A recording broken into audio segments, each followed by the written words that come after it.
시청자 여러분 안녕하십니까? 반갑습니다. 안종현 경매TV 안종현입니다. 자, 한번 경매 물건 분석입니다. 제목이 보니까 전세금 이하로 낙찰 받더라도 인수하지 않는 물건이랍니다. 즉, 이 말이 무슨 이야기냐면요, 선순위 전세권입니다. 선순위 전세권인데, 예를 들자면 선순위 전세권자의 전세 금액이 1억으로 보자 이거죠. 그런데 내가 그 물건을 1억 원 이하, 예를 들어서 9천만 원에 낙찰 받았습니다.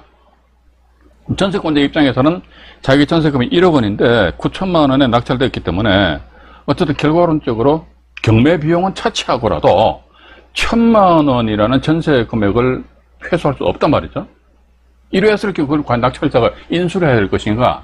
인수할 필요가 없는 물건입니다. 물건 소재지는 전라북도 김제시 신풍동에 소재하는 32평형 아파트입니다. 그리고 2차 매각기일이 2021년 7월 5일로 지정이 되어 있습니다. 앞으로 안종현 경매 TV에서는요, 예를 들자면 전세금액이 1억 원이다. 근데 그걸 내가 9천만 원에 낙찰 받는다. 그럼 나머지 1,000만 원을 인수하지 않는다. 라는 그런 유형의 물건들이 상당히 많이 있습니다. 전세권이 설정된 물건 관련해가지고 그런 그 유형의 물건에 대해서 현재 진행 중인 물건에 대해서 우리 그 시청자 여러분들에게 소개시켜 드리도록 하겠습니다.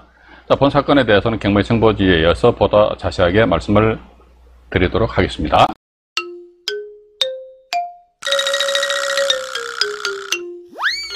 네, 전세금 이하로 낙찰 받더라도 인수하지 않는 그런 사례입니다. 즉, 부담 없는 전세권 이렇게 나와 있습니다. 전주지방법원 2020 타경 4,640호 임의 경매 사건입니다. 물건 소재지는 전라북도 김제시 신풍동에 소재하는 대방아파트고요.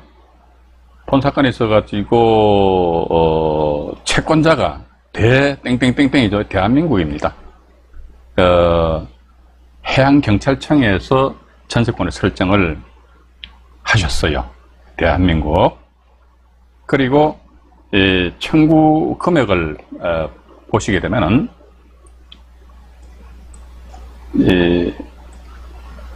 1억 3,500만 원입니다. 아마 이 해양경찰청에서는 전세 금액을 1억 3,500으로 설정을 하는 것 같습니다. 그래서 이제 면적이 보니까 말이죠.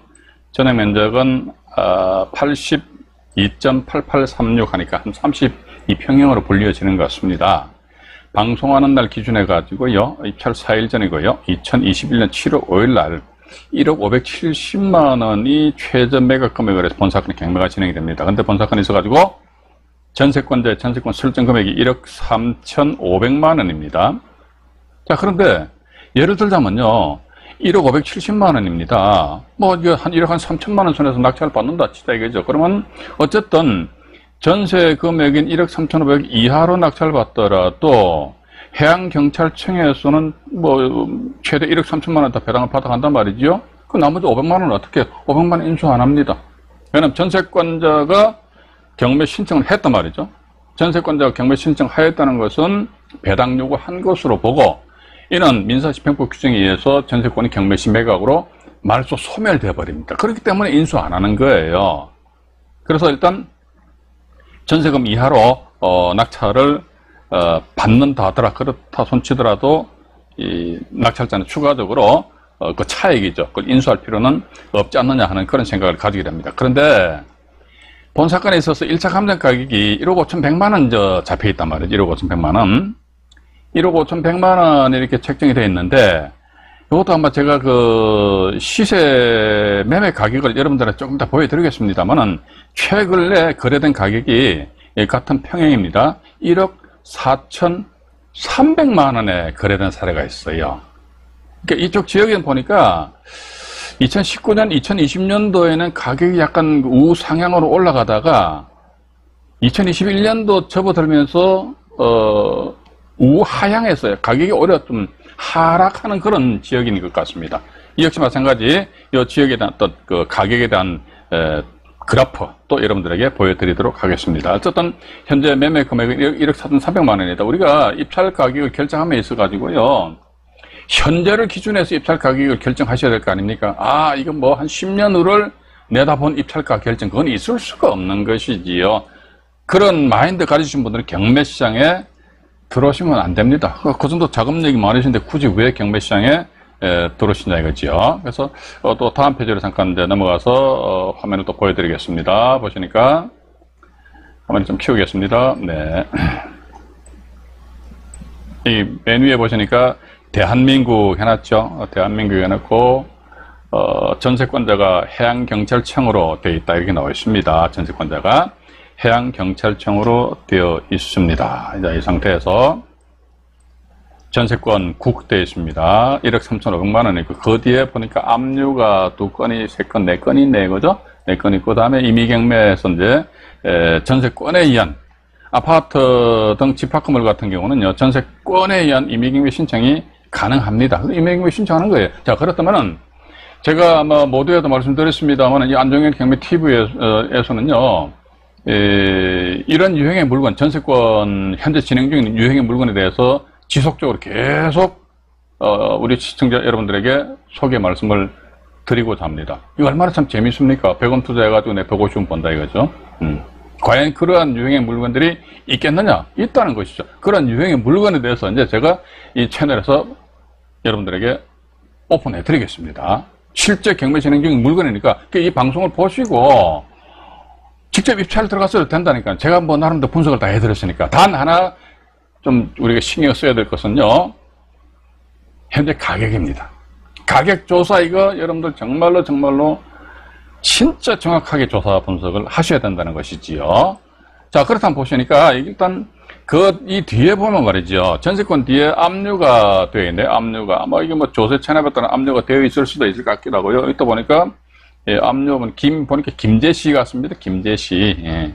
자, 근데 이렇듯이 압류가 되어 있다 그러면 우리는 후순위로 압류 등기가 되어 있다 손치더라도 때로는 봐서 이게 신경을 써야 되는 그런 경우가 간혹가다 있을 수 있습니다. 그런데 보니까 이 본 사건 같은 경우는 최선순위에 전세권이 설정되어 있다는 것이죠. 전세권이 설정되어 있는데 전세권이 경매시 매각으로 소멸되어 버립니다. 없어져 버려요.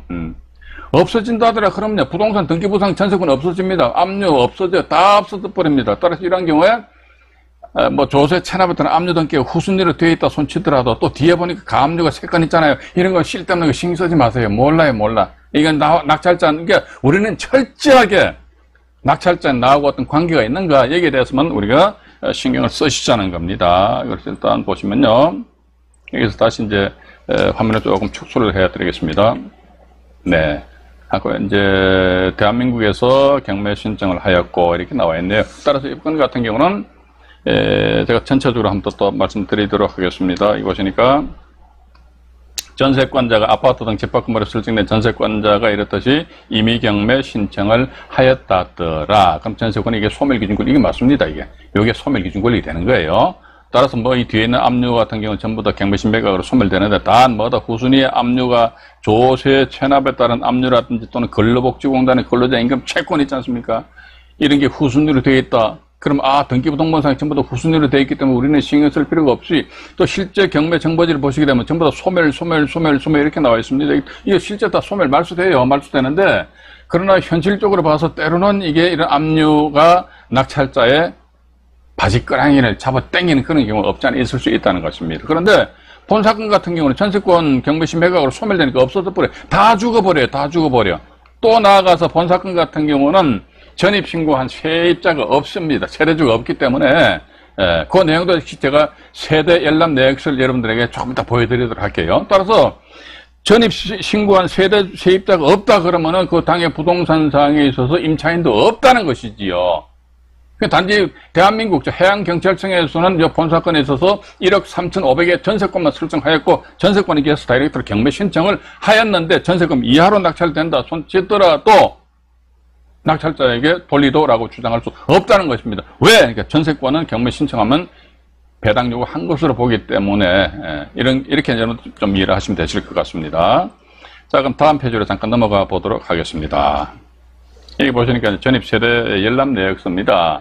여기 보시니까 해당 주소에 세대주가 존재하지 않음 이렇게 나와 있거든요.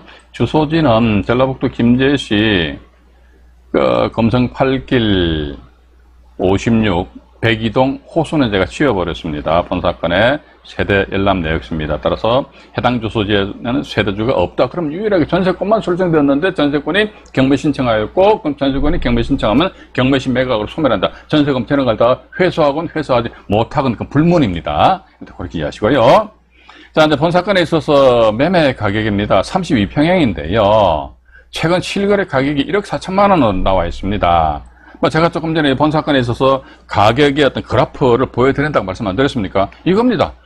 내려갔다가 조금 수평으로 이동되었다가 다시 올라갔다가 또 내려갔다가 또 푹 내려갔다가 또 올라갔다가 이제 쑥 내려가는 그런 상황이란 말이죠. 이게 2021년 6월 현재입니다.